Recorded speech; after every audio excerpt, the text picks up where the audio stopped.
And so it's no small wonder that voters, they just shrug their shoulders, they hold their nose, and they say, yeah, okay, I'm just going to go ahead and we'll see. I'll vote for somebody, whatever. I don't know what their criteria is anymore, but they're not voting based entirely on integrity.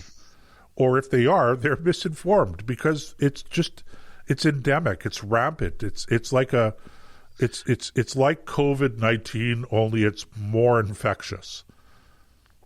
Oh man, and I want to say, look, it's because of years of bad education and socialization, and they may be elements in it, but I am not willing to assign this trend, this attitude of people just to that alone. You have to, because even the most simple-minded person, if you lie to them over and over and over again, sooner or later they get it. They might not be able to identify why you bother them, but they figure out there's something wrong. And for the most part, Canadians are not simple-minded. There are certainly some who vote who fit that category, like in every other country. But in Canada, we have a relatively modern education system. We have the internet. We can talk with each other in relative fluidity. But man, how is it? It's kind of like when I used to drive tractor trailer. I would watch people who are doctors, lawyers, who knows what they did for a living. Okay, they would go down the road and make the most insane driving decisions.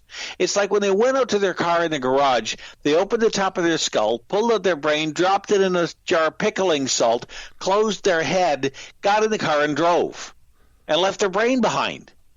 And when it comes to paying attention to politics and elections and the things that matter, because, you don't have to track every single issue in order to decide whether or not a government's good or bad.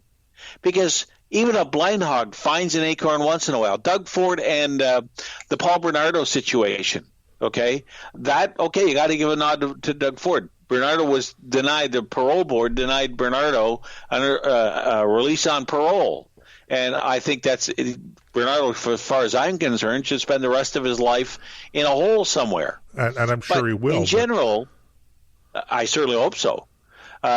And eventually he'll stay in a hole for eternity. But that's now I'm getting off the course. But the bottom line here is that even people who aren't politically savvy, like you and I are political junkies, but even if you're not, if you're only a cursory or just a side-glancing interest in politics 2 weeks before the election, sooner or later, those old promises come back and you say, wait, well, they didn't do that.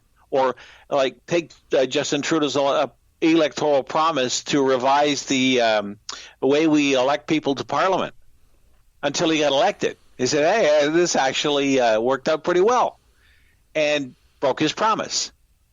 And now, sooner or later, people are going to start saying, well, that's not the only thing he did. And you look at China, you look at the foreign affairs, you look at all kinds of things. It's all in the news. And somebody's got to – enough people have to wake up, and I don't want to start using the woke term, wake up and say, this guy's got to go. And we're not putting up with this anymore. And start to pay at least more than passing attention to how this country is governed. Okay, but, just to play a little bit of devil's advocate, and I know that a number of our listeners are not going to like it when I point this out, as a conservative, what I hear these days directed at me more and more often, I should say, is, with friends like you, who needs enemies. But, at some point in time, you've got to, thank you very much for that, Nick. But at some point in time, again, as a conservative, you have to look at your own people and say, okay, fine. Let's say we get rid of Justin Trudeau. He gets voted out and we form a government. But look, what are we doing? We're deceiving people as a party on the questions, important questions like climate change, for instance, where you basically put your finger in your mouth, stick it up in the air, and see which way the wind is blowing, and that's how you form policy. And I'm going, but that's, it's very frustrating for me, Nick, because in the final analysis, I have a lot of respect for the parliamentary procedure. I have a lot of respect for Parliament as an institution. I have tremendous respect for the institution of government. I think government is an important part of our lives. I don't think you can have a free society without government. Limited government, mind you, but government nonetheless. And I think you have to approach it with a certain amount of seriousness and a certain amount of respect. And I just don't detect that from so many politicians.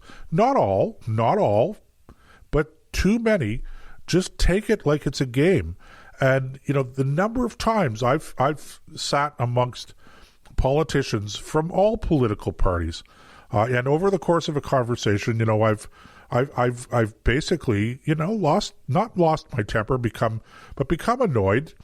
And I'll say to them, this is a serious business. Governing is a serious business. Regardless of what your political persuasion is, regardless of what your approach is to government and to policy making, are you more left-wing, more right-wing, etc., sweep that aside and just think about it generically for a moment. You're talking about governing the second largest country geographically in the world. That's a serious business. Can you please take it seriously? Can you please treat your voters with seriousness?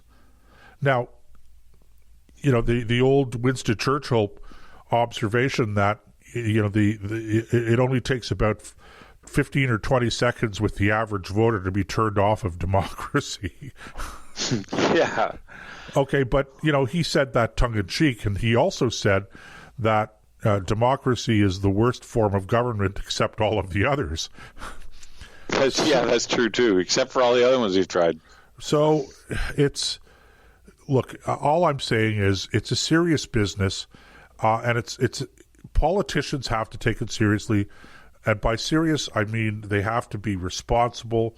They have to be. They have to have integrity in all of their dealings, including the way they present the issues to the electorate. Be honest. Be straightforward. Tell people the truth, and put trust that they're going to react properly. But on the flip side to that coin, just to finish the thought, Nick, is voters have to take it seriously as well. And I don't, how I got onto my rant was just to come full circle, and that is to say, I'm not convinced that the problem is only with politicians, even though I've just spent, a good 5 or so minutes, attacking them, if you will, or criticizing them. It really ultimately comes down to voters. Are you satisfied with the quality of the representation you have? If you're satisfied with them, if you're satisfied with the integrity and the disposition of these politicians, the people who you elect to represent you, fine. But if you're not satisfied, do something about it. Do something about it. Well, it's interesting you were thinking that way, because the next question, both of us have had lengthy rants about this, and the question then becomes, all right, so that's the problem. People aren't paying attention. People are electing people with no integrity, no sense of honor or decency. How many times does a guy have to be caught with no pants on in front of a webcast meeting before he gets it that when he's at work he should attire himself appropriately, even if it's in front of a camera, in his office on Parliament Hill. But ultimately, the responsibility, we get the government that we deserve. I believe that 100%. So what does that mean? That means, in my estimation, that we have to start electing people that we like and trust, cutting them a little bit of slack, because especially when you first enter politics, this learning curve goes almost straight up. You go in with a sense of what you want to accomplish, and to find out that the system you might want to do those things, but the system is going to take a lot of manipulating and bridge building and compromise in order to get what you want done, at least some of it. So cut them some slack and give them some time. But we have to start electing at the municipal level, at the school board level, at the lowest level, because that's where the rubber meets the road with government anyway. The most important level of government gets the least amount of attention, and that's school boards and municipalities, because that's where most of the money gets spent. In everything from infrastructure to social programs. Yes, you have these massive programs put up by governments, but how are they dealt with? Like healthcare is disseminated to the province from the federal government, and they use that in their budgeting to run healthcare, which is administered by LHINs and hospitals and things like that. It keeps trickling down to the lowest levels, and that's where the money finally gets disseminated to the people in the form of services.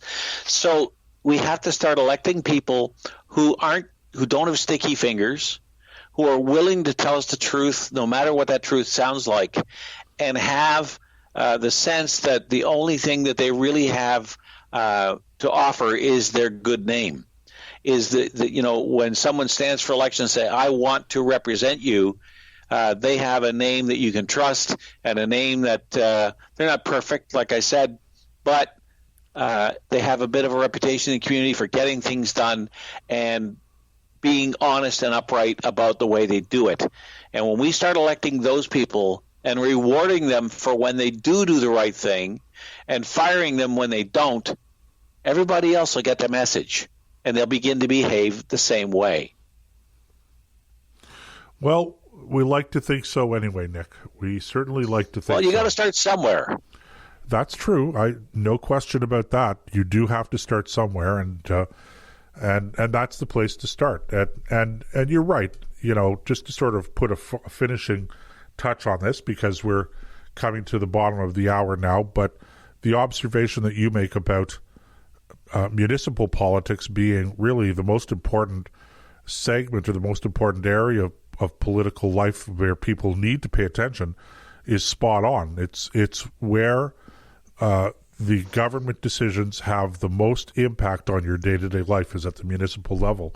So you absolutely need to be paying more attention to what is going on at the municipal level. Okay, well, we're going to go for a break now, Nick. So we're just going to I'm just looking at the time here. All right. Well, look, ladies and gentlemen, we're going to be back in a few minutes here on the Nick and Joe Show, so don't go away. As I say, we'll be back in a couple of minutes on the Nick and Joe Show on the Think Radio Broadcast Network.